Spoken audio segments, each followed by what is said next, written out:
Mtazamaji, hujambo popote pale ulipo, karibu katika habari ya kutwa nzima ya leo kutoka hapa Channel 10 Plus. Mimi ni Lulu Ali, lakini hapo baadaye tutakuja kujiunga na Edan Bahati katika upande wa michezo na burudani akija hapa kutupasha zaidi. Mtazamaji, karibu sote, na kwa kwanza tuanze na hili ambapo makamu wa rais wa Jamhuri ya Muungano wa Tanzania Daktari Emmanuel Nchimbi amesema utekelezaji wa mabadiliko ya sera ya elimu na mafunzo linahitaji ushirikiano wa hali ya juu miongoni mwa wadau wote wa elimu ambao ni pamoja na taasisi za serikali na zisizo za kiserikali, wazazi na jamii kwa ujumla. Makamu wa rais amesema hayo wakati akifungua kongamano la kimataifa kuhusu maboresho ya sera ya elimu linalofanyika Chuo Kikuu cha Dar es Salaam jijini Dar es Salaam. Tupate undani wa taarifa hii. Mheshimiwa Makamu wa Rais amesema hayo wakati akifungua kongamano la kimataifa kuhusu maboresho ya sera ya elimu na mitaala nchini linalofanyika katika ukumbi wa maktaba wa Chuo Kikuu Dar es Salaam, ambapo ameitaka Wizara ya Elimu, Sayansi na Teknolojia kwa kushirikiana na taasisi ya elimu kuendelea kufanya ufuatiliaji na tafiti ili kubaini dosari zozote zinazoweza kukwamisha utekelezaji wa suala hilo, ili kubaini na kuibua maeneo yanayohitaji maboresho zaidi kiutendaji. Naomba mniruhusu nitilie mkazo suala la utekelezaji wa mabadiliko ya maboresho yaliyofanyika kwenye sera yetu ya elimu na mafunzo na mitaala yetu katika ngazi zote, kuanzia elimu ya awali, msingi, sekondari hadi elimu ya juu. Suala hili linahitaji ushirikiano wa hali ya juu miongoni mwa wadau wote wa elimu, taasisi za serikali na zisizo za serikali, na bila kuwasahau wazazi na jamii yote kwa ujumla. Makamu wa Rais amesema suala la utekelezaji wa mabadiliko ya maboresho yaliyofanyika kwenye sera yetu ya elimu na mafunzo na mitaala kuanzia elimu ya awali, msingi, sekondari hadi elimu ya juu linataka Watanzania wote kuyatafsiri vyema maono ya Mheshimiwa Daktari Samia Suluhu Hassan juu ya mfumo wa elimu unaozingatia kutoa ujuzi na maarifa ili kumwezesha mhitimu kumudu mazingira yake na kumudu ushindani kwenye ulimwengu wa kazi. Utekelezaji wa mabadiliko na maboresho yaliyofanywa kwenye sera ya elimu na mitaala unahitaji ushiriki wa wadau wote, wakiwemo wamiliki wa shule, wamiliki wa shule zisizo za serikali, mashirika ya dini, asasi za kiraia na wengineo. Umuhimu wa ushiriki wao unatokana na kuwa watashiriki katika kutekeleza miongozo mbalimbali inayotolewa na Wizara ya Elimu, Sayansi na Teknolojia. Kwa upande wake, Waziri wa Elimu, Sayansi na Teknolojia Profesa Adolfu Mkenda amesema kongamano hilo la kimataifa kuhusu maboresho ya sera ya elimu na mitaala ni fursa nzuri ya ushirikishwaji wa wataalamu na wachambuzi kuangalia jinsi ambavyo utekelezaji huo unaendelea. Matumaini yetu ni kwamba kongamano hili litaangaza zaidi namna bora na ufanisi ya kutekeleza mageuzi haya ya elimu. Hili ni kongamano muhimu sana na linafanyika kwa wakati mwafaka. Malengo ya kongamano hili ni kama ifuatavyo: kutafakari na kujenga uelewa wa pamoja miongoni mwa wadau mbalimbali kuhusu sera ya sasa ya elimu na mafunzo na marekebisho ya mitaala na athari zake kwa maendeleo endelevu. Salumu Mkambala, Channel 10. Naam, shukrani sana Salum Mkambala kwa taarifa hiyo. Wakazi na watumiaji barabara zinazotekelezwa chini ya mpango wa DMDP awamu ya pili katika baadhi ya maeneo ya wilaya za Kigamboni na Temeke jijini Dar es Salaam wameshukuru serikali kupitia wakala wa barabara za vijijini na mijini TARURA kwa kuwajengea barabara za kiwango cha lami na zege katika mitaa mbalimbali ya wilaya hizo, jambo ambalo litaondolea adha ya muda mrefu ya ubovu wa barabara ambayo ilikuwa ni kero ya muda mrefu. Kisoma Piana anatueleza zaidi.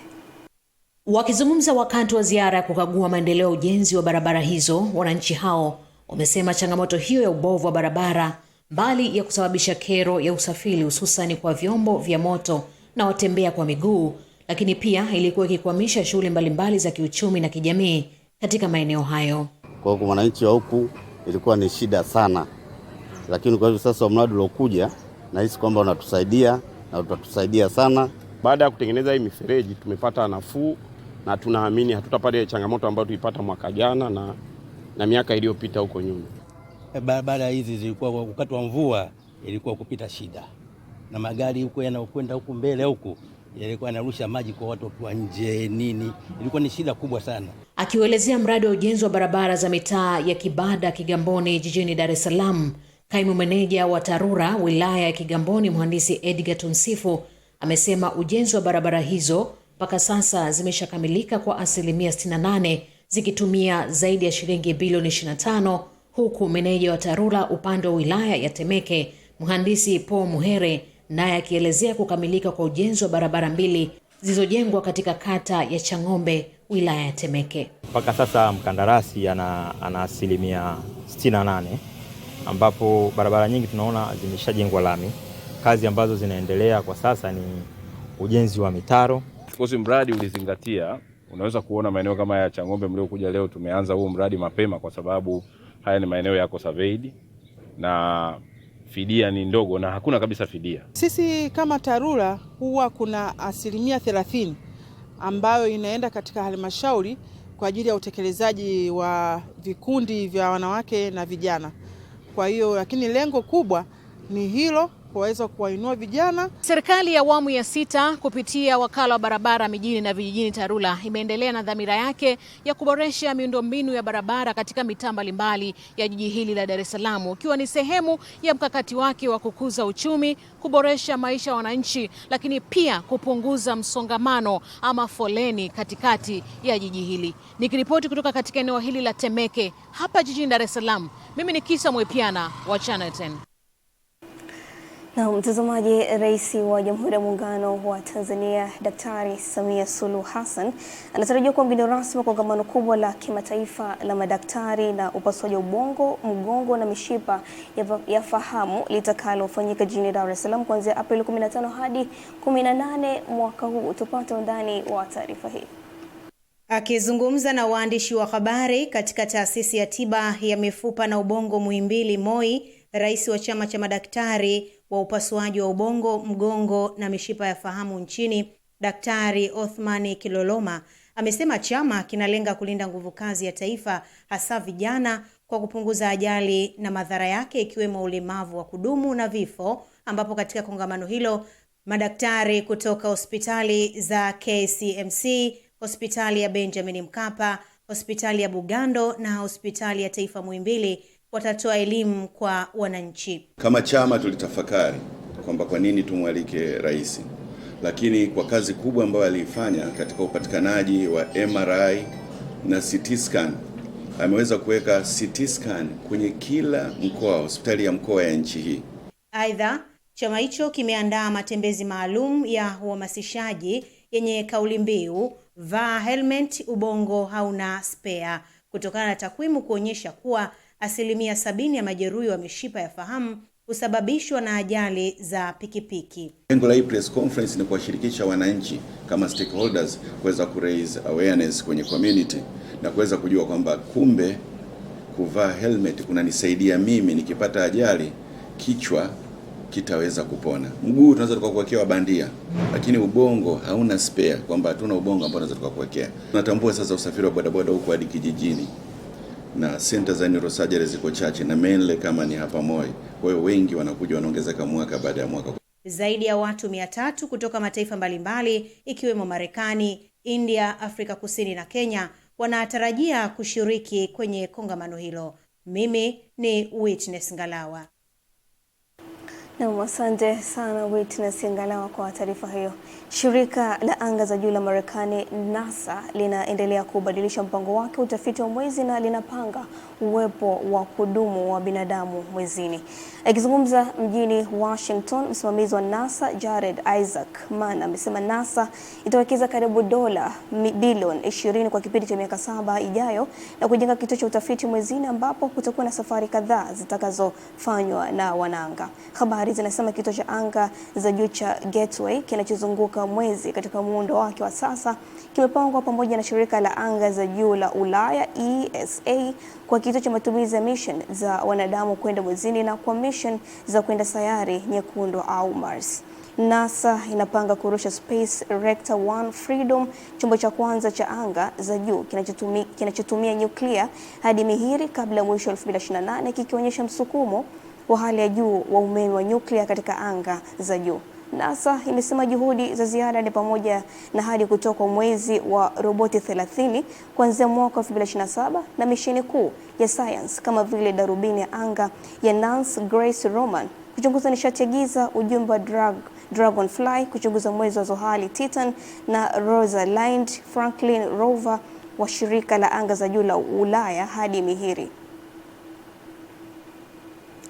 Na mtazamaji, Baraza la Taifa la Hifadhi ya Usimamizi wa Mazingira NEMC kwa kushirikiana na ofisi ya mkuu wa mkoa wa Dar es Salaam linatarajia kuadhimisha siku ya kimataifa ya kupunguza taka, yaani taka sifuri, katika viwanja vya Mnazi Mmoja jijini Dar es Salaam kuanzia Jumamosi Machi 28 hadi Machi 30, yenye lengo la kuhamasisha jamii kupunguza uzalishaji wa taka na kuzingatia matumizi bora ya rasilimali kupitia dhana ya kupunguza, tumia tena na kurejeleza ili kulinda mazingira na kuchochea maendeleo endelevu.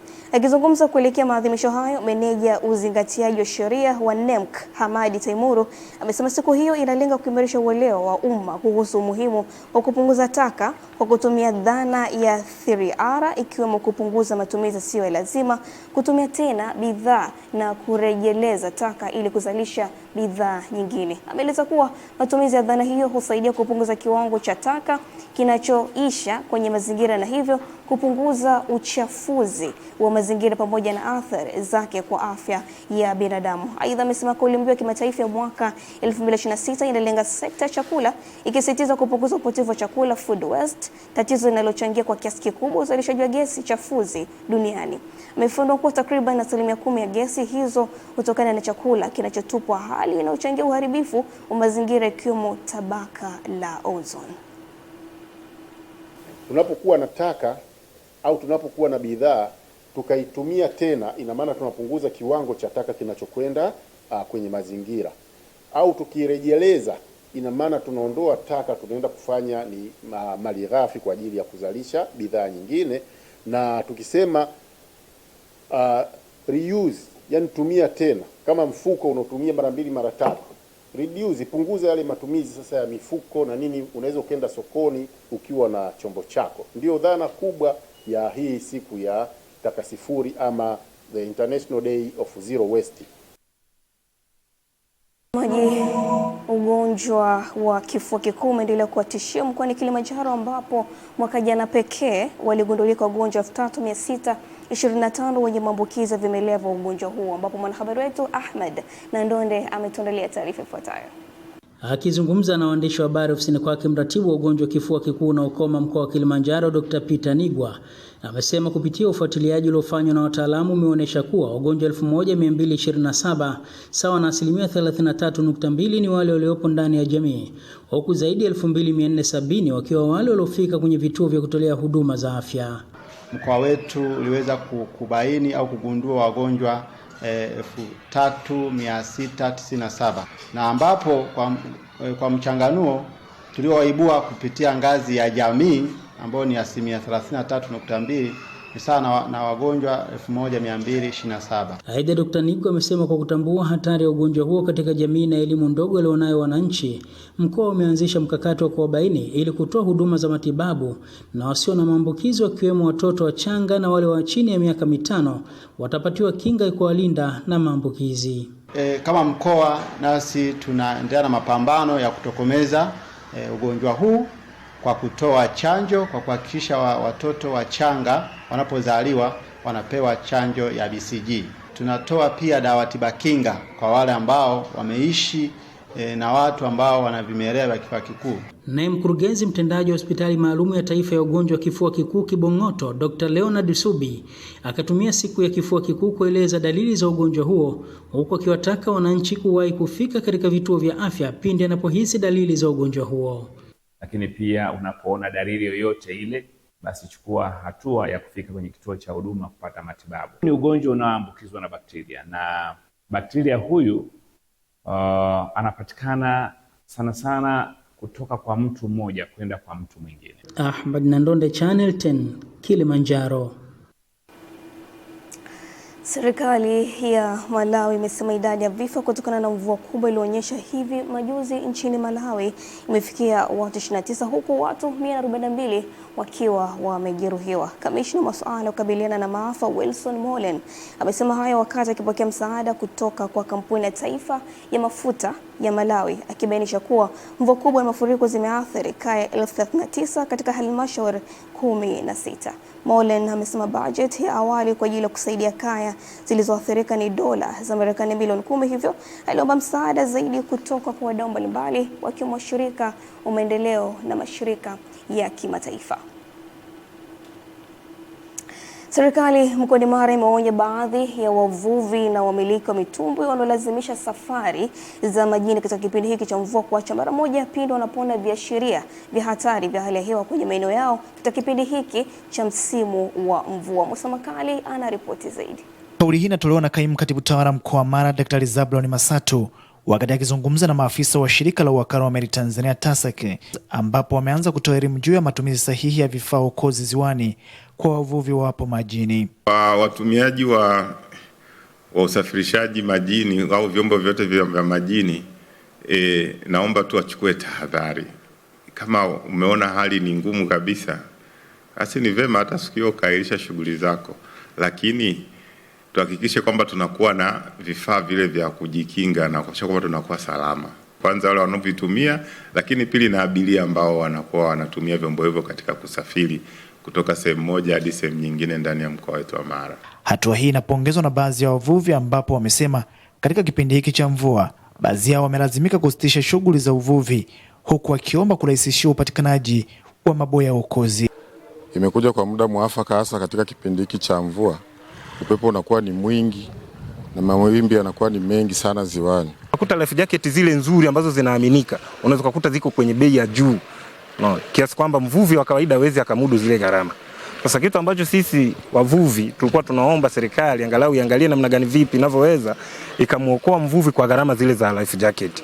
Atuamini moja kwa moja, lakini kwa vile tumepewa elimu sasa tunaenda kuamini kwamba kumbe maboya yana uwezo wa kufanyaje, yana uwezo wa kutuokoa pale tunapopata nini ajali. Afisa mfawidhi shirika la uwakala wa meli Tanzania TASAC mkoa wa Mara na Simiyu Hezron Sangija onyo analitoa kwa wale wanaokiuka sheria hiyo.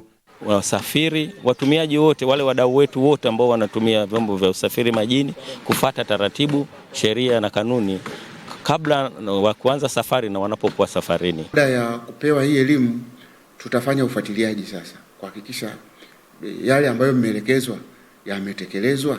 Kutoka hapa katika mwalo wa Nyang'ombe hapa wilayani Rorya mkoani Mara, jina langu ni Musa Makali na hii ni Channel 10. Na mtazamaji, juhudi za kuboresha malezi jumuishi kwa watoto zinaendelea kupewa kipaumbele mkoani Arusha, hasa kwa watoto wenye ulemavu ili kuhakikisha hawabaki nyuma. Mwanahabari wetu Jamila Omar kutoka Arusha anatueleza zaidi. Kwa mujibu wa takwimu za kimataifa, zaidi ya 10% ya watoto wanakadiriwa kuwa na changamoto za ulemavu, huku nchini Tanzania takriban 2.3 ya watoto wakiishi na ulemavu.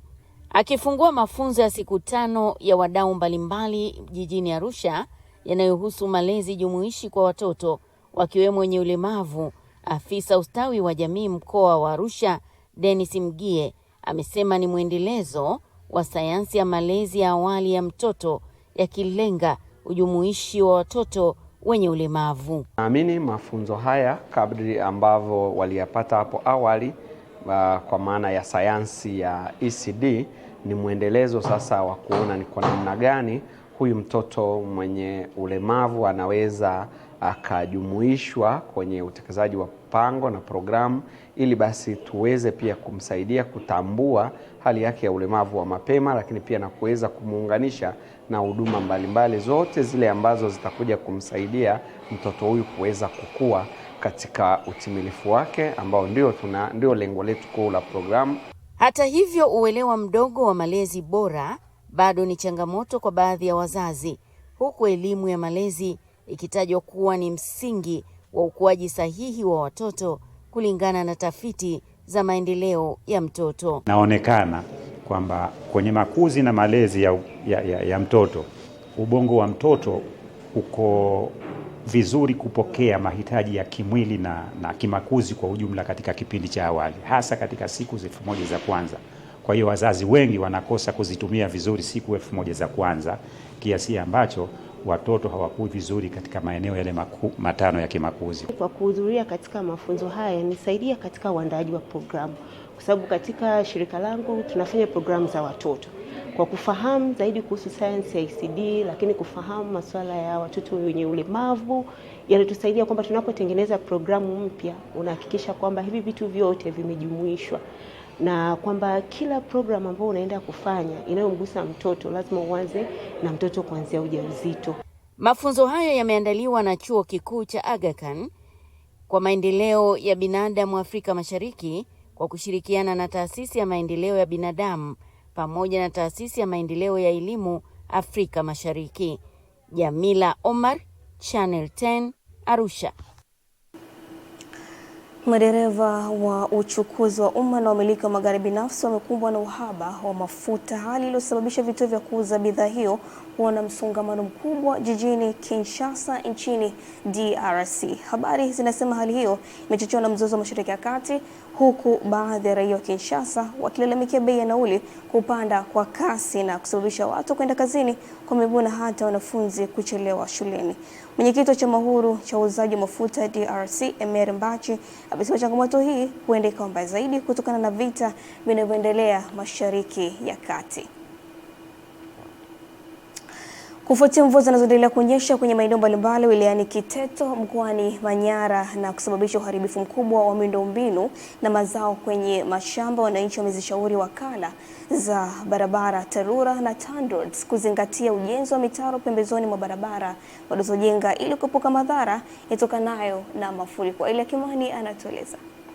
Wananchi hao wametoa ushauri huo ambao wameandamana na kueleza hali wanayokutana nayo katika kipindi hiki cha mvua kwenye kikao cha halmashauri kuu ya CCM wilaya ya Kiteto na cha kupokea taarifa ya utekelezaji wa ilani kuanzia Januari hadi Disemba 2025. Ni shauri TARURA na TANROADS waende wakachimbe mfereji kule ambako wenzao walichimba na kuelekeza maji mbugani ili waweze kudhibiti yale maji na barabara hizi kitengenezwe itaweza kudumu kama mwenzao walivyokuwa wametangulia. Lakini mheshimiwa mwenyekiti, kupitia maji hayo mpaka sasa hivi tayari yamekwisha leta athari kwa wakulima. Maji hayo ambayo hayajidhibitiwa kule yanakula barabara na mashamba zaidi ya ekari 600 zimeshakufa mpaka hivi sasa hivi. Barabara inayotoka Kazi Ngumu kuja huku Kiteto inatumiwa na wananchi wengi sana waliopo Lambalambogo, Kazi Ngumu, Chekanao na Langtomo. Kwani kuombe sana kwamba hata kwa neema hii mheshimiwa mwenyekiti, nikupe taarifa tu kwamba watu wanapiga hesabu kwamba hata ikikatika mvua sijui watapata helikopta ya kurudisha mazao nyumbani. Kwa hiyo nilikuwa naomba swali la msingi tujibiwe, hizo barabara ambazo nitakao matengenezo ya haraka ili iweze kupitika, wanachukua hatua gani ili kurejesha hizo huduma? Asante.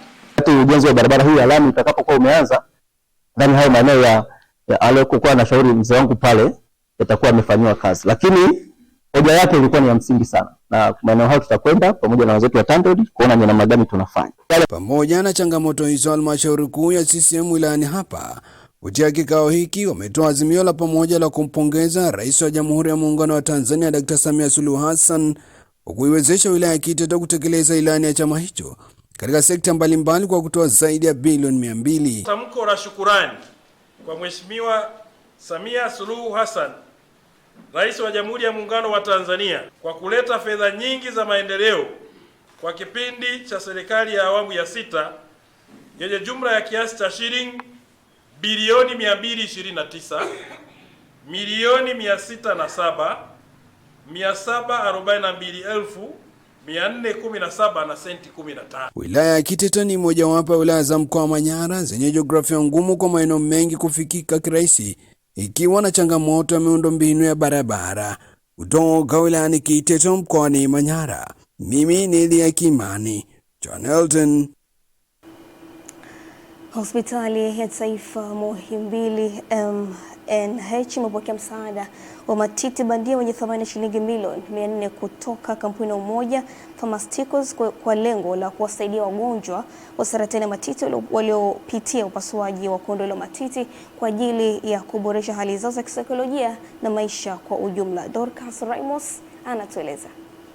Akizungumza wakati wa kupokea msaada huo kwa niaba ya mkurugenzi mtendaji wa Hospitali ya Taifa ya Muhimbili, mkurugenzi wa huduma za tiba Dr. Faraja Chiwanga amesema msaada huo ni muhimu kwa kundi hilo la wagonjwa ambao hupitia changamoto si tu za kimwili bali pia kisaikolojia. Hivyo msaada huo utawapa faraja na kuwarejeshea kujiamini. Kama mnavyofahamu kwamba matibabu, especially matibabu ambayo tunasema ya kibobezi, yanakuja na gharama.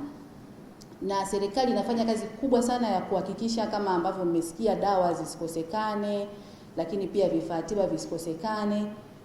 Sasa kuna vipaumbele vingi sana ambavyo unajikuta kwamba ukitegemea serikali peke yake inakuwa sio rahisi. Na ndio hapa tunashukuru sana mashirikiano ambayo tunakuwa nayo ya wadau wa sekta zisizokuwa za kiserikali. Kwa upande wake mkurugenzi mtendaji wa Umoja Pharmaceuticals Lucy Lushiku amesema wameguswa na changamoto zinazowakuta wagonjwa hao, wakiamini kuwa afya ni zaidi ya matibabu ya mwili, ikihusisha ustawi wa kisaikolojia. Huku Angela Mosha, shujaa wa saratani ya matiti, akisema safari ya matibabu ya ugonjwa huo sio ngumu tu ukiwa na imani na kuzingatia matibabu. Saratani ilikuwa ni 2016 kama mwezi wa 5. Kwa hiyo nimeendelea kuja kufanya matibabu, sijaacha hata mara moja na hata siku moja sijapitiliza. Safari ni ngumu, lakini ukiwa na imani safari ni nyepesi. Kikubwa hutakiwi kukata tamaa. Lazima mimi hata kama nisema ndio mimi ninaumwa, so then kwa nikiumwa ndo ninakufa leo? Hapana. Kila mtu yuko na siku yake. Na kuna ile kwa pale mwanzo kwa unasikia huyu ana saratani anakufa kesho. Kesho haufi. Siku yako haijafika, hakuna sehemu yoyote unayoenda. Msaada huu ni sehemu ya dhamira ya uboreshaji wa maisha ya watu.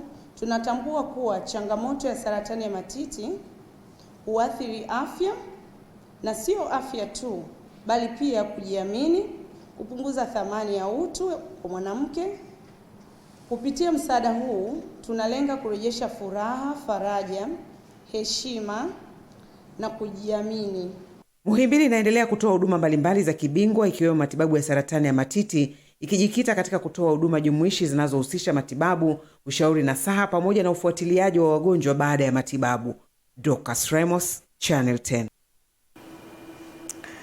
Waziri wa Katiba na Sheria Juma Homera amesema wizara hiyo imejipanga kuhakikisha wananchi hasa wasio na uwezo kwenye maeneo yote hapa nchini wanapata haki zao kupitia kampeni ya msaada wa kisheria wa Mama Samia awamu ya pili inayotarajiwa kuanza mwezi April mwaka huu. Ernest Mbezi anatueleza. Dr. Homera ameyasema hayo akiwa katika chuo cha uongozi wa mahakama kilichopo wilayani Lushoto mkoani Tanga wakati wa ziara yake chuoni hapo, ambapo ametembelea na kukagua miundombinu mbalimbali ya chuo hicho ikiwemo jengo la studio ya kisasa ya ufundishaji kwa njia ya tehama. Tunatawanyika nchi nzima kwenda kuwapatia haki wa Tanzania, hasa wenye uwezo mdogo, wasiokuwa na uwezo wa kwenda haki au kwenda kwenye vyombo vingine vya kisheria. Na sisi sio kama yake ni kwamba legal aid campaign sio kama ni majaji au mahakimu, hapana. Wao wanatoa msaada wa kisheria kwa maana ushauri, namna kuwatafutia mawakili. Wakizungumzia maboresho ya kidijitali yaliyofanywa chuoni hapo ili kuongeza ufanisi katika utoaji wa mafunzo, Waziri Dr. Homera, mwenyekiti wa baraza la uongozi wa chuo Dr. Mary Levira pamoja na mkuu wa chuo hicho Dr. Paul Kihwero wamesema wameimarisha mifumo ya kufundishia na mifumo ya utoaji elimu hapa chuoni.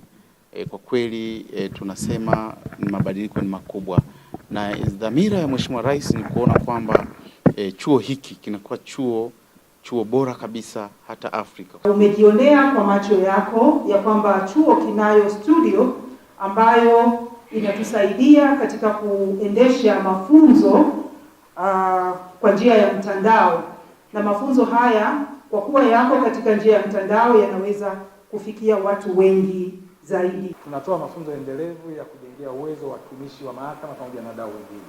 Sasa ukiachia induction ambayo inatolewa mwanzo mtu anapoajiriwa, lakini kuna mafunzo yanayotolewa mara kwa mara, na bahati nzuri wale wadau niliowasema wakati mwingine wanatusaidia namna ya kuachieve hicho tunachokionyesha, kwamba tunashirikiana nao kutoa mafunzo. Kutoka wilayani Lushoto mkoani Tanga, mimi ni Ernest Mbez, Channel 10. Na mtazamaji, taarifa hiyo kutoka Tanga ndio natupa saa kwenda kupata mapumziko mafupi. Tukirejea tunakuja kuendelea mbele zaidi katika upande wa habari za biashara na uchumi. Mimi ni Lulu Ali na hii ni Channel 10 Plus, endelea kusalia nasi.